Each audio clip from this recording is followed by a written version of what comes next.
Was Martin Heidegger a philosopher of decline, a prophet of doom, a thinker who also announces the Untergang, the impending doom and decline of quote-unquote Western civilization, or is there something else going on?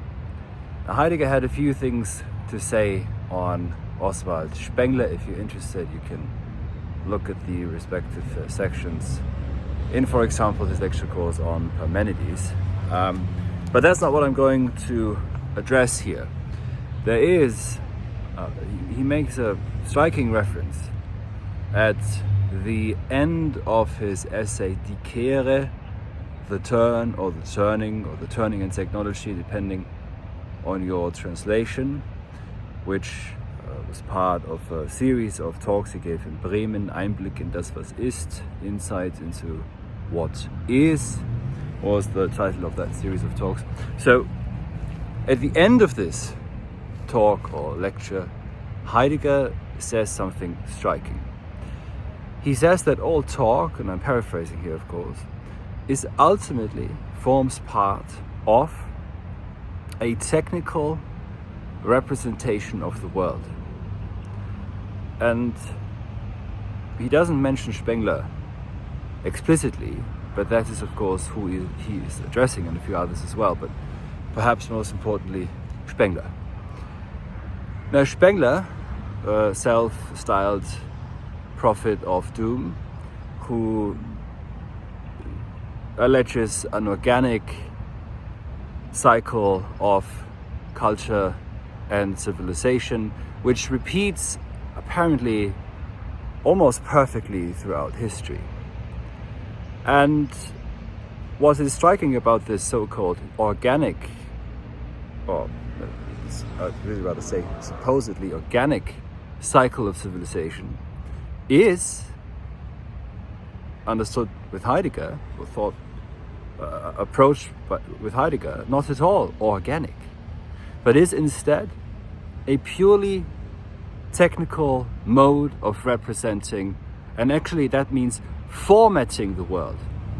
So we have to hear in the word here, the German word is vorstellen, which is not to represent what is present in the mind, but which is more perhaps like a projecting.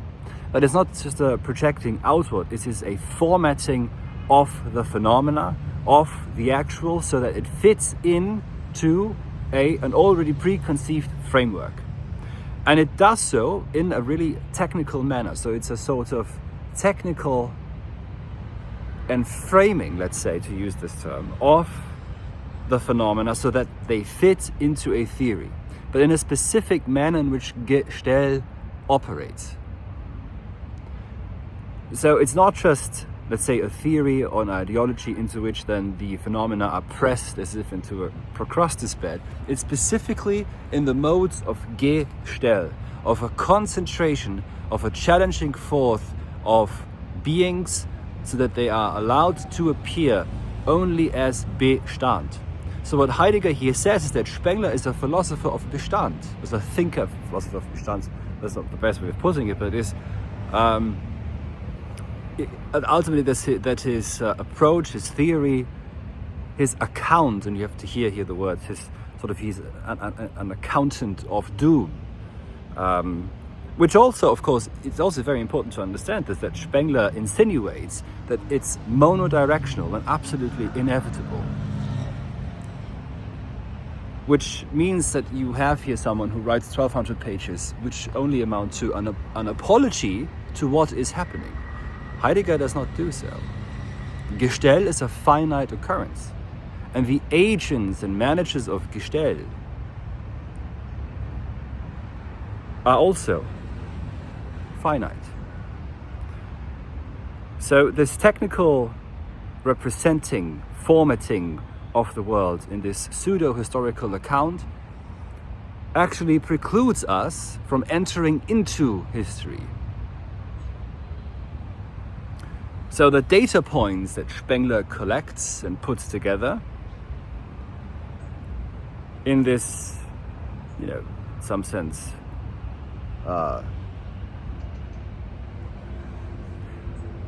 almost pointless erudition, serves but as an excuse for Gestell and its agents to take charge. That's what Heidegger is trying to say here at the end of Die Kehre. Because there cannot be in Spengler a Kehre, a turning, an overturning from within. Yeah? So what Heidegger here then, so we have to understand what he's saying. Heidegger is not a philosopher of decline, and instead there are passages where he talks about Untergang, what it means to go under, go underneath, which also all has to do with die Kehre, with the overturning from within, with getting over. I would rather say, so rather than overcoming or getting over, I would say it's more like overturning from within.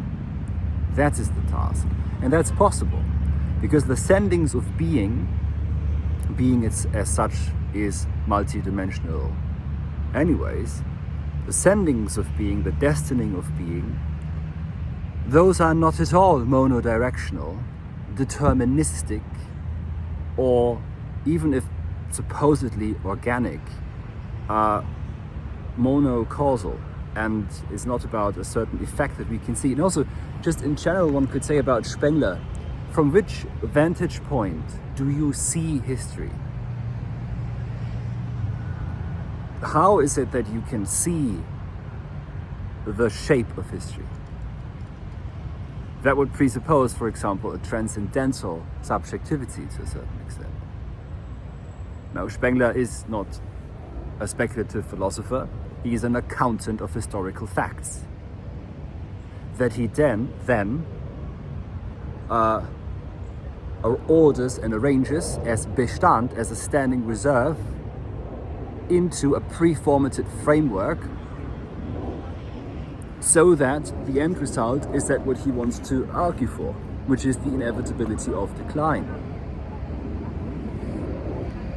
Now, this has ramifications that you can think of what they might be, in terms of what this is an apology for, etc. But the importance here is that it is based on that it is itself an operation of Gestell. So what this is an invitation, or perhaps if you've never heard this before, to consider also the essence of technology, rather the realm of technics, das Wesen der Technik. Not as anything technological, remember? It's not about the machines we use, but about what then?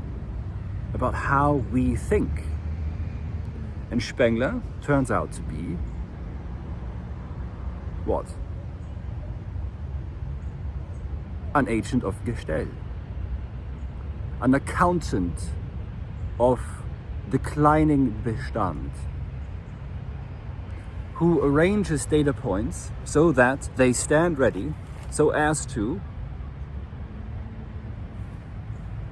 verify the very theory, the very theoretical framework that he has set upon the world, challenging forth the phenomena to appear in a certain way, which then generates, of course, a certain eidolon, a shadow image, an ideology, through which, a prism through which one sees the world.